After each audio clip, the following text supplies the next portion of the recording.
ዲቪ 2027ን በተመለከተ እንግዲህ መረጃዎች መውጣት ከጀመሩ ሰንበትበት ብለዋል። እስካሁን ምንም አዲስ ነገር እየሰማን አይደለም። እንግዲህ ዲቪ ሎተሪ እንደሚታወቀው ከዚህ ቀደም በነበረው ትሬንድ ኦክቶበር ላይ መሙላት ይጀምራል። በተለይ ደግሞ ኦክቶበር መጀመሪያዎቹ አካባቢ ላስት ይር እንደነበረው ከኦክቶበር 2 ጀምሮ በነጮቹ አቆጣጠር ማለት ነው ዲቪ መሙላት ይጀመር ነበር። ነገር ግን በዚህ ሰዓት እንግዲህ ዲቪን በተመለከተ የወጣ ምንም አይነት መረጃ የለም። ከዚህ ቀደም እንደሰማነው ከሆነ እንግዲህ ኦክቶበር መጀመሪያዎቹ አካባቢ ዲቪ መሙላት እንደሚጀመር ነበር። ነገር ግን አሁን ድረስ እንግዲህ ዛሬ ይህንን ቪዲዮ ስሰራ ኦክቶበር 14 ነው በነጮቹ አቆጣጠር ማለት ነው። ነገር ግን እስካሁን አዲስ ነገር እየወጣ አይደለም። ዲቪ መሞላት የሚጀምርበትን ቀን በተመለከተ ኦፊሻሊ ምንም የተባለ ነገር የለም። ለዚህ ምክንያት ይሆናሉ የተባሉ መላምቶች እንግዲህ እየተነገሩ ይገኛሉ። ከዚህ መካከል እንደሚታወቀው በዚህ ሰዓት ዩኤስኤ ዩናይትድ ስቴትስ ኦፍ አሜሪካ በሸትዳውን ላይ ትገኛለች ወይ ደግሞ ገቨርንመንት ሸትዳውን አድርጓል። ሶ በገቨርንመንት ሸትዳውን ምክንያት ደግሞ እጅግ በጣም በርካታ የፌደራል መስሪያ ቤቶች ፋንክሽናል አይደሉም ወይ ደግሞ ስራቸውን በሚገባው ፐርፎርማንስ እያከናወኑ እንዳልሆነ ነው የሚታወቀው።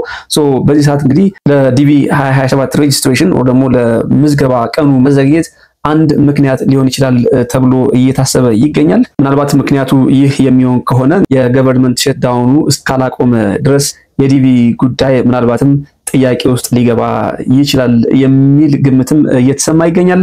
በሌላ በኩል ምናልባት በአሁኑ ሰዓት እንደሚታወቀው አዳዲስ ማስተካከያዎች በዲቪ 2027 ላይ ይደረጋሉ ተብሎ እየተጠበቀ ይገኛል።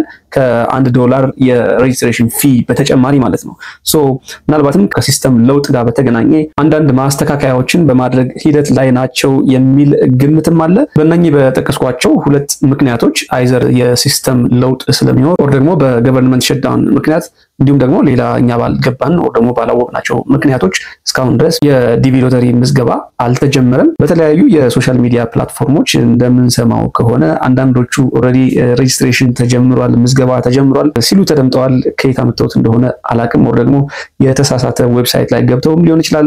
ወይ እንግዲህ ሆን ተብሎ ህዝብን ለማሳሳት የሚደረግ ከሆነ ፍጹም ልክ አይደለም፣ መቆም አለበት። ስለ ጉዳዩ በትክክል ያልተረዱ ሰዎች ሊጭበረበሩ ስለሚችሉ ማለት ነው። ሌሎቹ ሬጅስትሬሽን ወይ ደግሞ ምዝገባ ኦክቶበር 16 ያ ማለት ከነገ በስቲያ ማለት ነው እንደሚጀመር እየተናገሩ ይገኛሉ። እንግዲህ እኔ ባለኝ መረጃ ኦተንቲክ ናቸው ሪል ናቸው ብዬ ከማስባቸው ምንጮች ለማረጋገጥ እንደሞከርኩት እስካሁን በይፋ ኦፊሻሊ ሬጅስትሬሽን ወይም ደግሞ ምዝገባ አናውንስ አልተደረገም። የተጠቀሰ ስፔሲፊክ ቀን የለም። ነገር ግን ማስተካከያዎች ተደርገው በቅርቡ ይጀመራል የሚል ተስፋ አለ።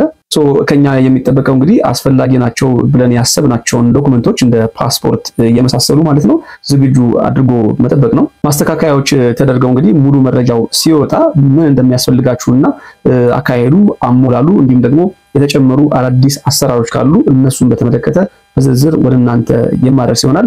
ይህንን ቻናል ሰብስክራይብ ያደርጋችሁ ቤተሰብ መሆናችሁን አትርሱ። በተለይ እንግዲህ የዲቪ ሎተሪ የዘገየበት ምክንያት ቀደም ብዬ እንደነገርኳችሁ የሲስተም ለውጥ ጋር በተገናኘ ከሆነ አዳዲስ አሰራሮች ሊኖሩ ስለሚችሉ እነሱን በተመለከተ የሚወጡ ዝርዝር መረጃዎችን ወደናንተ የማደርስ ይሆናል። ነገር ግን ከዚህ ቀደም እንደነበረው ፓስፖርትና የትምህርት ማስረጃዎች የማይቀሩ እንደሚሆኑ ይጠበቃል። ስለዚህ እነኚህን ዶክመንቶች ዝግጁ አድርጉ።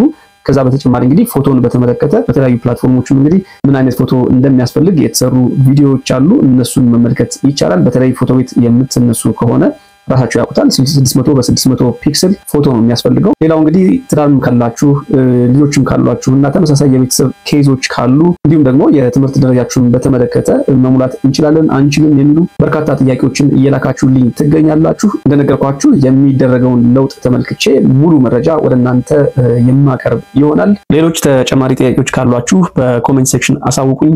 ምላሹን ይዤ የምንገናኝ ይሆናል። ጤና ይስጥልን።